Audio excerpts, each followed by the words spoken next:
तेजू डोळे उघड बाळा. तेजू अगं अशी कशी पडलीस बाळा? चक्कर बिक्कर आली का तुला? हा अक्का यो काहीतरी वेगळाच प्रकार आहे.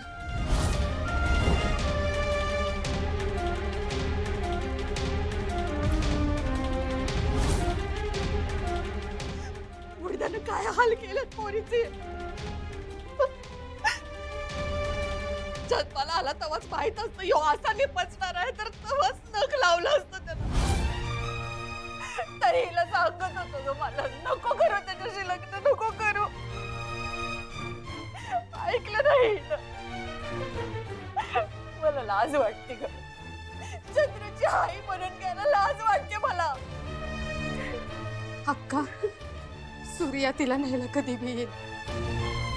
तुम्ही तुम्ही तिला सांभाळा. मी तिच्यासाठी लिंबू सरबत घेऊन येते. जरा हात पाय चोळा म्हणजे बरं वाटेल तिला.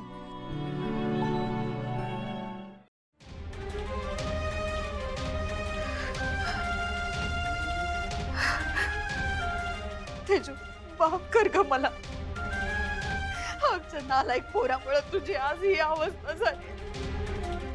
माफ कर मला.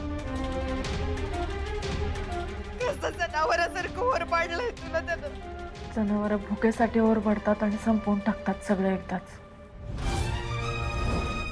पण माझं नशीब एवढं चांगलं नाहीये. मला या जखमा आयुष्यभर सोसावे लागणार आणि अंगावर वागवावे लागणार आहेत आत्या. तेजू तू काळजी करू नकोस. आम्ही घडला समजा प्रकार मालकाच्या कानावर घालू. त्यानं काय होणार आहे?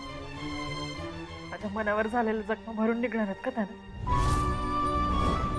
आता ह्या जखमा मला आयुष्यभर सोसाव्या लागणार. मला कोणाचंच काही समजावणं नकोय. मला माझ्या परिस्थितीवर सोडून द्या. असं नको बोलू बाळा, असं नको बोलू.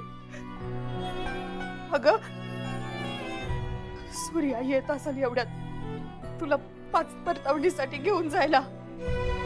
त्यानं तुला हे असं बघितलं तर काय वाटेल त्याला? त्याच्या समोर अशी केले तर तो शत्रूच्या जीवाचं बरं वाईट करायला पण मागं पुढे बघणार नाही. नाही, काल रात्री जे घडलं त्यातलं दादाला काहीच कळलं नाही पाहिजे. आता तू नको काळजी करू. दादाला मी यातलं काहीच कळू देणार नाही.